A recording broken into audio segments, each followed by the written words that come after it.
Hello guys, आइए हम लोग एक साइकोलॉजिकल कंसेप्ट है, लेकिन रियली में एक्चुअल में जो है ये प्राइज एक्शन को कैसे बनता है उसके बारे में हम लोग बात करेंगे।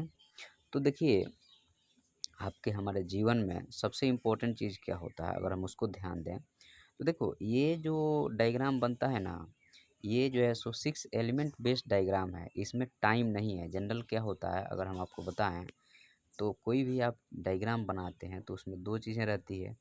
ठीक है, एक हो गया ये वाई कोऑर्डिनेट और ये हो गया आपका एक्स कोऑर्डिनेट। मतलब कि डायग्राम जब बनता है तो उसमें एक कोऑर्डिनेट मतलब कि ये टाइम का कोऑर्डिनेट है और ये जो है सो वैल्यू का कोऑर्डिनेट है, या कहिए कि जो है सो क्वांटिटी कोऑर्डिनेट है। क्वांटिटी और टाइम, क्यू और टी के बीच में कोई भी डायग्राम बनता है तो ये सिंगल डायमेंशन है, इसमें दो डायमेंशन नहीं है। जबकि हमारी प्राइस में दो डायमेंशन रहता है, एक आपका उसकी वैल्यू है, दूसरा उसका टाइम है।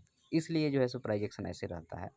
अब हम इस पे नहीं आते हैं, हम इस पे आते हैं कि ये मार्केट कैसे चलता है। देखना, मार्केट में हमने बोला कि 2 बार ज़ीरो आता है, तो एक्चुअल देखो मार्केट में एक्चुअल ज़ीरो तो लाइन यही है, ये वाली जो है जिसको follow the middle path Buddha भी बोलते हैं, या बाकी सारे जगह पे जो है सो कहा जाता है कि मिडिल में रहो, बहुत एक्सट्रीम नहीं जाना है।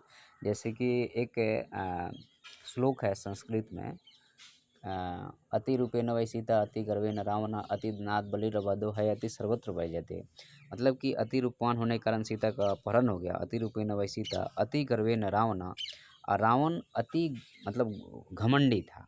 समझना बात को, रावण जो है सो अति घमंडी था। उसके कारण क्या हुआ, उसका वो हो गया, उसका जो है सो नाश हो गया। ठीक है, यहाँ पे GH तो रावण जो है सो अति घमंडी होने के कारण उसका नाश हो गया। अति रूपेण वै सीता अति गर्वेण रावण अति धनाद बलिर्बधु, और बलि जो था वो अति दानी होने के कारण उसका वध हुआ।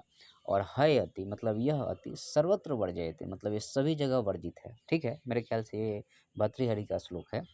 तो ये जो है मार्केट में एक्चुअल में आपका जीरो लाइन तो यही है, लेकिन इस मार्केट में 2 बार जीरो लाइन बनता है हमारे हिसाब से, या प्राइस एक्शन के हिसाब से।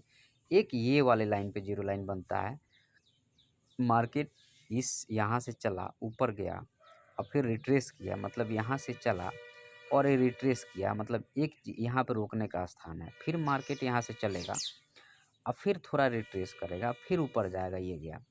तो मार्केट में दो एलिमेंट हैं जो एक्चुअल में मार्केट को लीड करते हैं। पहला एलिमेंट डर का है और दूसरा एलिमेंट क्रोध का है। मतलब कि जब एक एक्सट्रीम हो जाएगा तो दूसरा एलिमेंट एक्टिव हो जाएगा, जब दूसरा एक्सट्रीम हो जाएगा तो ये वाला एलिमेंट एक्टिव हो जाएगा।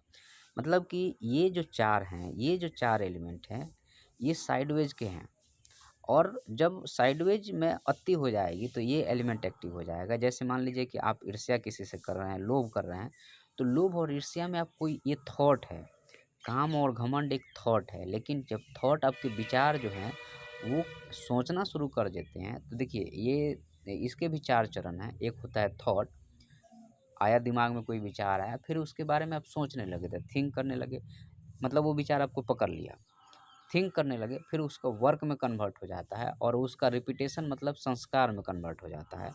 तो रिपीटेशन होता है इसमें। तो यहाँ पे हम जो बताने की कोशिश कर रहे हैं कि मार्केट चला ऊपर, फिर रिट्रेस किया, फिर चला, फिर रिट्रेस किया, तो यह जो जोन होता है वो ये वाला जोन होता है। और फिर यहाँ से निकलता है तो एक फास्ट मूवमेंट देता है मार्केट।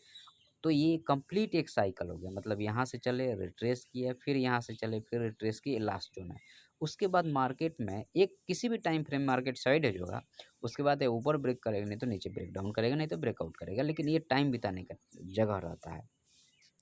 तो यहाँ पे एलिमेंट जो है, क्रोधी एलिमेंट जो है, सो ये जो पॉजिटिव एलिमेंट है वो इसके ऊपर, इस जीरो लाइन के ऊपर है, और जो निगेटिव एलिमेंट है उस जीरो लाइन के नीचे है।